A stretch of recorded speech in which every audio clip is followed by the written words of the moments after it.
Olá pessoal, tudo bem? Igual a gente combinou, eu vou aqui fazer esse vídeo aqui com um comentário bem rápido, né? Sobre o estudo e depois vou tirar uma foto aqui, né? Do estudo com as passagens e vou mandar para vocês, tá bom? Eu tô aqui fazendo esse vídeo aqui dentro porque lá dentro de casa meus meninos estão lá e eles não conseguem ficar quietos, tadinho deles, né? Tá dentro de casa há muitos dias já, eles estão subindo pelas paredes. E aqui dentro dá pra ter um som melhor, né? Fica melhor de fazer o vídeo aqui. É o seguinte, no estudo que a gente teve, né? Há 2 semanas, se não me engano, né? Há 2 semanas atrás, a gente viu sobre a volta de Jesus. E nesse estudo, a gente até teve lá algumas questões, né? Que foram esclarecidas ali em relação aquilo que a Bíblia fala sobre a volta de Jesus, que são um pouco diferentes de várias outras formas que as pessoas dizem, né? Interpretam por aí. Por exemplo, a gente falou sobre que a vinda de Jesus ela será visível, né, a todos, será visível, como fala em Apocalipse 1, verso 7. Também nós vimos que Jesus ele voltará com todos os anjos, né? Os anjos acompanharão a Jesus no seu retorno a essa terra. Também nós vimos em relação aqui aos mortos, né? Que eles ressuscitarão quando Jesus voltar, né? Isso daí nós podemos até discutimos lá no dia, né? Que os mortos não estão no céu ainda, aqueles que, né, aceitaram Jesus antes de morrer, né, não estão no céu ainda.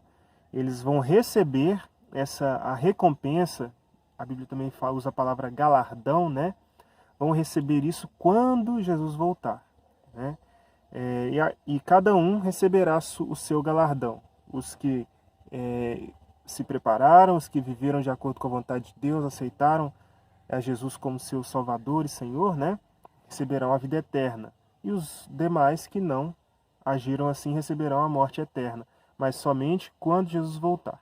Então quem morre hoje não vai nem para o céu nem para o inferno, e nem para o purgatório, né? E nem fica vagando por aí na terra, né? Morreu, vai para baixo da terra, para onde foi enterrado, se for cremado, enfim, né? O certo é que o corpo ele é destruído, né? Ele é destruído. A gente ainda não estudou sobre a questão do estado dos mortos, né? Mas posso já dizer, né, que o corpo ele é destruído e o fôlego de vida volta para Deus, né? Que foi isso que Deus fez na criação.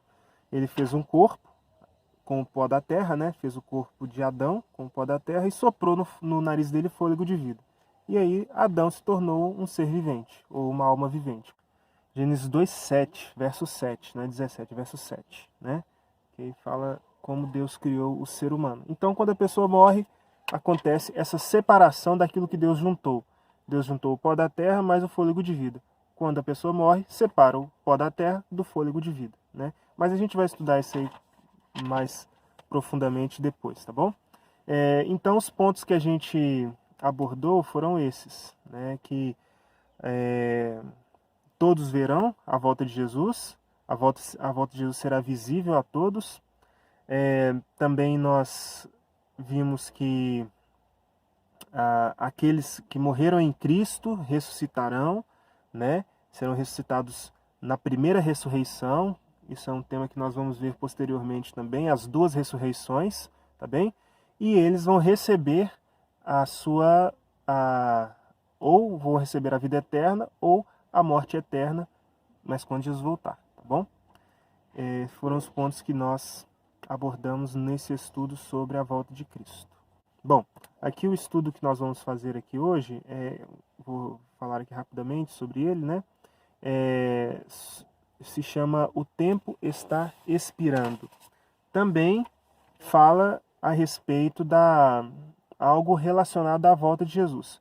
Porém, aqui não fala sobre como será a volta de Jesus, mas volta de Jesus, mas as coisas que acontecerão antes da volta de Jesus, tá bom? Que vão dizer que Jesus está perto de voltar. E até assim, muito oportuno a gente refletir nesse assunto, né? Porque nós vemos por esses dias aí a ameaça, né, de uma doença que surgiu lá na China, né? Milhares e milhares de quilômetros do Brasil e agora vem aqui para o Brasil também. É algo que parece uma situação de um filme. A gente vê muitos filmes, né, retratando essa situação. Parece que é isso que a gente está vivendo. Mas a palavra de Deus diz, lá em Mateus 24, né, que haveria fome, doenças, né, espalhadas por vários lugares, guerras, rumores de guerras, né? E são situações que a gente tem visto, né, tem visto. E nesse estudo, nós vamos aqui abordar aqui três sinais, né? Vamos dizer assim, três aspectos dos sinais da volta de Jesus. Quais são as evidências de que Jesus está próximo a voltar, né?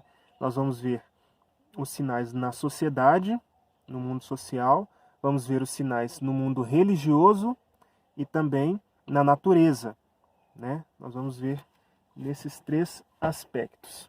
Eu tenho aqui um livro aqui com algumas figuras que eu quero compartilhar com vocês. Não, creio que vai dar para ver aí direitinho, né? Aqui nós vemos nessa primeira parte aqui falando sobre os sinais no mundo social, na sociedade, né? E aí nós temos algumas passagens que nos ajudam, nos dão a clareza, lá em 2 Timóteo 3, 1 ao 4, né? Mateus 26, 7 ao 10, 1 Tessalonicenses 5, verso 3. Aqui nós vamos ver que na sociedade, antes de Jesus voltar, ela estaria corrompida, estaria cheia de maldade, né? Pessoas enriquecendo às custas da pobreza de outras pessoas, né? Egoísmo e por aí vai. É, né? O que nós vemos no nosso dia a dia, né? Nós vemos isso na política, né? E, enfim, outros setores aí da sociedade. Também nós vemos aqui a parte que fala sobre os sinais na natureza, né? Aquilo que acontece na natureza. Como nós vimos, né? Peste, fome, lá em Mateus 24, versos 7 e 29, né? Diz assim, né? E haverá fomes e terremotos em vários lugares, porém tudo isto é o princípio das dores. Logo, em seguida, a tribulação daqueles dias, o sol escurecerá e a lua não dará sua claridade. As estrelas cairão do firmamento e os poderes do céu serão abalados. Isso é o que está falando aqui. E são sinais na natureza. E vejam só que interessante. Isso aconteceu, está registrado na história, né? Sobre isso que Jesus falou, que é o escurecimento do sol e da lua, e também a queda de meteoros, né? A queda das estrelas. O escurecimento do sol e da lua aconteceu no dia 19 de 5 de 1780, e a queda das estrelas, ou de meteoros, né? Em 13 de 11 de 1833. Além dos sinais, como nós falamos, na sociedade e na natureza, nós também temos os sinais no mundo religioso. E isso daí é algo importante para a gente poder ver, porque Jesus, quando ele fala sobre sinais no mundo religioso, ele fala que em Mateus 7, capítulo 7, verso 21, ele usa uma expressão que é falsos mestres e falsos profetas. É uma expressão muito pesada que Jesus usa, porque o profeta, de acordo com a palavra de Deus, o profeta é aquele que fala no lugar de Deus. Tanto fala coisas do futuro, né, que não aconteceram, como João fez, mas também pode falar coisas do passado, quando o profeta não estava vivo, como Moisés fez, né? Ele contou a história da criação, mas ele escreveu, né, a história da criação, mas ele não estava lá, né? Deus revelou isso para ele, mostrou isso para ele. Mas também existe o profeta como aquele que fala no lugar de Deus, como, por exemplo, quem sobe no altar, pega a palavra de Deus e lê, né? E fala, dá o recado ali de exortação, de conselho, de consolação para o povo de Deus. O profeta, ele é o porta-voz, e todo porta-voz, ele fala exatamente aquilo que o seu chefe, né, o seu superior mandou ele falar. E ele é autorizado pelo seu superior. Já o falso profeta ou o falso porta-voz, ele não está autorizado pelo seu superior. Ou então ele não está falando aquilo que o seu superior mandou falar, né? Por isso que eu disse que é uma expressão muito pesada. Quando Jesus fala de falsos mestres e falsos profetas que surgiriam nos últimos dias. Ele diz isso em Mateus 7, em Mateus 24 também repete a mesma expressão. E olha só o que ele diz aqui. Mateus 7, capítulo 7, verso 21 ao 23, Jesus diz: Nem todo o que me diz Senhor, Senhor, entrará no reino dos céus, mas aquele que faz a vontade do meu Pai que está nos céus. Muitos naquele dia hão me dizer: Senhor, Senhor, porventura não temos nós profetizado em teu nome, e em teu nome não expelimos demônios, e em teu nome não fizemos muitos milagres? Então lhes direi explicitamente: Nunca vos conheci, apartai-vos de mim, os que praticais a iniquidade.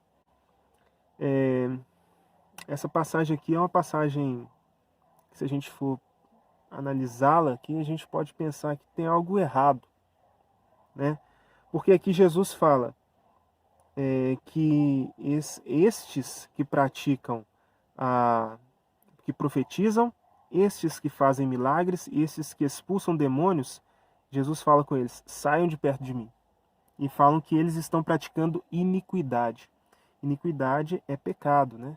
Pecado é transgressão da lei de Deus, é desobediência a Deus. E como que Jesus pode dizer isso? Né? Se o próprio Jesus profetizou, se o próprio Jesus expulsou demônios, se o próprio Jesus fez milagres. Será que Jesus é ciumento e não quer que ninguém faça isso que ele fez, né? Não é essa a questão. Aqui, Jesus no começo ele fala assim: que somente entrará no reino dos céus aquele que faz a vontade do meu Pai que está nos céus.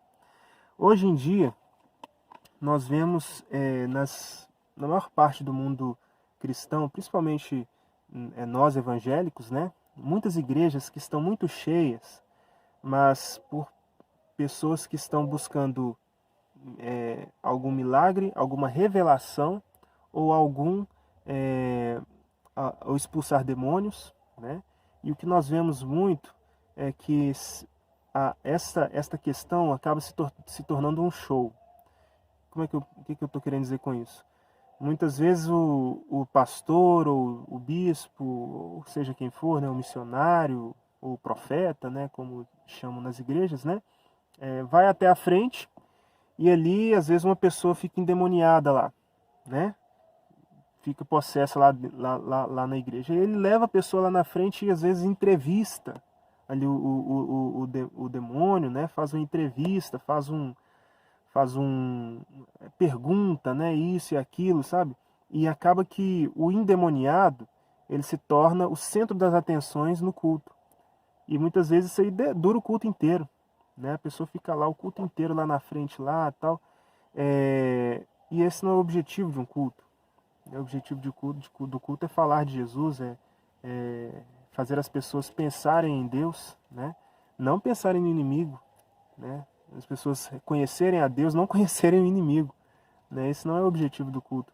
E aí nós vemos que muita gente fala assim: ah, não, eu vou na igreja tal porque o pastor tal, ele ora e dá certo, né? E acaba transferindo de Deus, de Jesus, a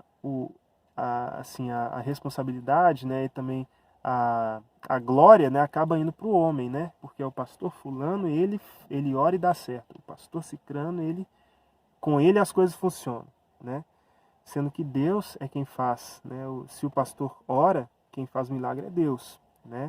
E lá em Tiago nós vemos bem expressado que a oração do justo é atendida, né. A oração do justo. E todos nós podemos ser justos diante de Deus se confessarmos os nossos pecados, nos arrependermos, né? Deus ele nos justifica, nos torna justos diante dele.